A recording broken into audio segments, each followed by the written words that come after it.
Hey guys, it's Miss Price. I know that it's I've not done a lesson all week. Don't panic, don't worry. I did that for a reason. I did that so you wouldn't have the check-ins and um be bombarded with the lesson as well. So hopefully you've been able to get the check-ins done and now we can focus on getting back to our lessons, okay?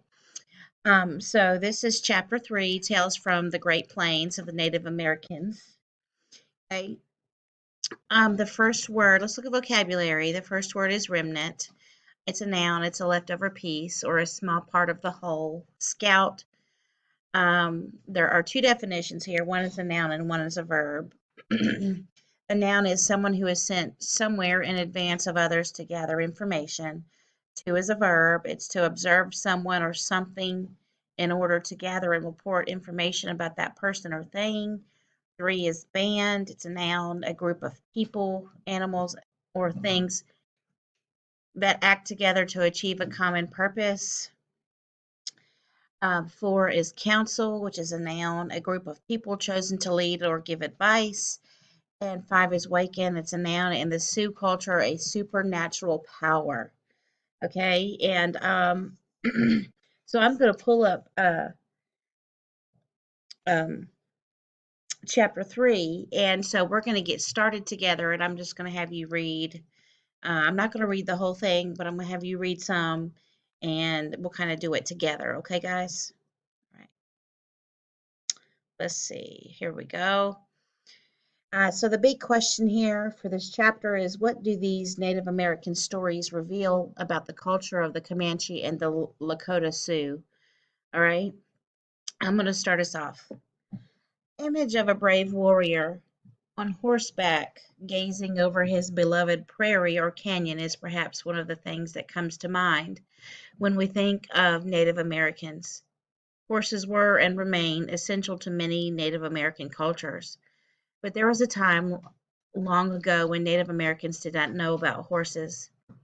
When Native Americans first saw the Spanish conquistadors on their horses, they wondered if man and horse were one beast, for they had never seen human riding any kind of animal.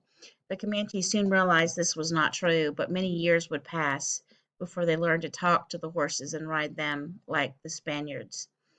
There was once a great horse that all the Comanche feared. This horse ran wild on the prairies, and none of the Comanche would go near him, for he was fierce and powerful. They let him roam and never tried to catch him. The horse was easy to identify because he always wore a saddle and the remnants of a blue silk blanket on his back. This is a story of how the horse with the blue blanket came to roam free on the prairie.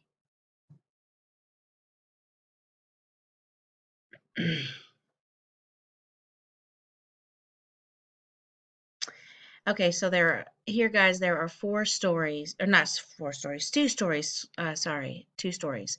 The swift blue one and the white buffalo calf woman. So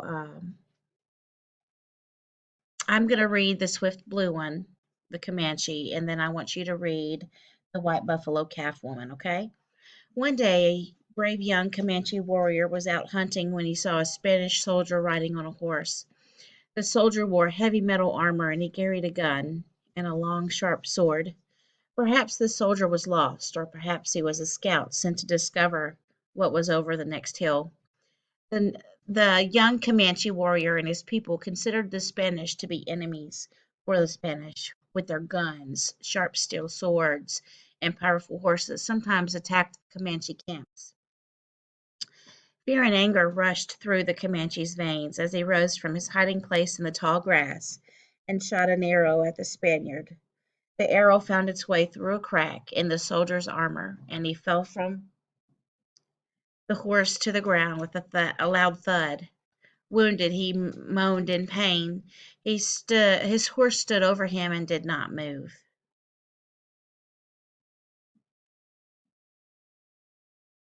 The Comanche wanted to approach the Spaniard to inspect his strange weapons and armor.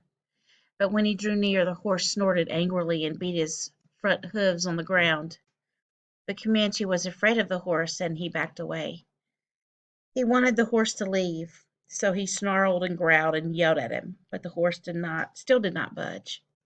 The Comanche did not speak the horse language, and he did not know what to do next. The Spaniard could see that the Comanche wanted to talk to the horse. Using the sign language, the Spaniard told the Comanche that he would teach him the horse language if the Comanche would spare his life. The Comanche agreed. The Spaniard taught the Comanche the words people use to make the horse go and stop, walk, and gallop. Comanche repeated the words again and again until he knew them and could say them to the horse. The Comanche tried to save the Spaniard's life, but the arrow was too deep and he died anyway. The horse had a soft blue blanket and a saddle on its back. The Comanche did not remove either because he thought the horse wanted them. Then the Comanche got onto the horse's back and spoke the horse's language, and the horse carried him back to camp. Okay? Let's see, sorry. The other Comanche were amazed when they saw him.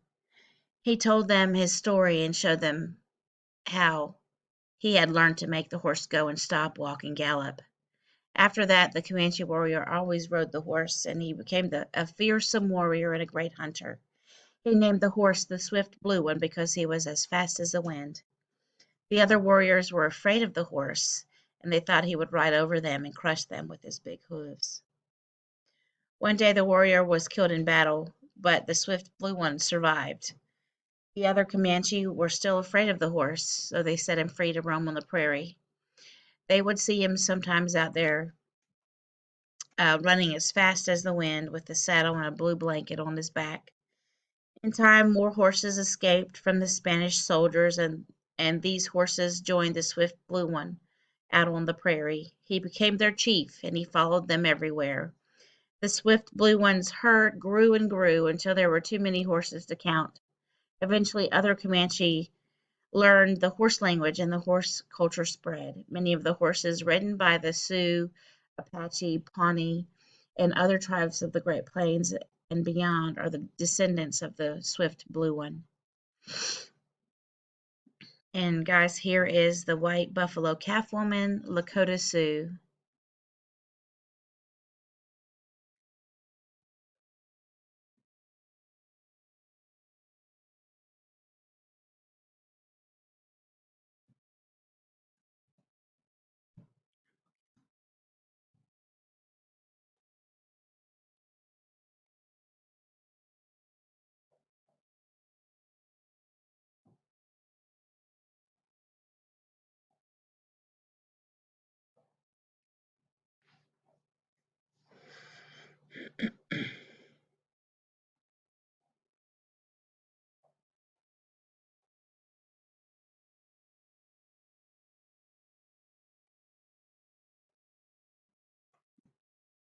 Okay, and here's where we'll stop with our reading. Tomorrow will be, Monday will be chapter 4. Okay, I won't do a lesson tomorrow, but let's go ahead and look at the workbook. Again, guys, I know I didn't mention it, but I have before in other videos that, as I go scroll through the reading, you just pause it, where it becomes easier for you to read, okay? So let's see. Let's go to the after what we've read here. No, that's not it. Sorry. Let's see. This page right here. Okay. So this is what I want you to work on, and um, this one here. You have 2 stories. The ones we just read, and what I want you to do is make notes from each one. And if you gave me 4 notes from each one, then that would be fine.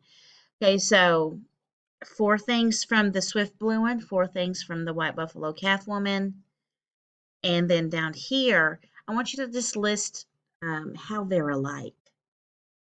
What makes them similar? How are they the same? Okay, and that's what I'll be looking for. All right, guys. So I'll be looking for that. I will have this due most likely tomorrow. So you've got a little bit of time. Okay, guys? Talk to you later.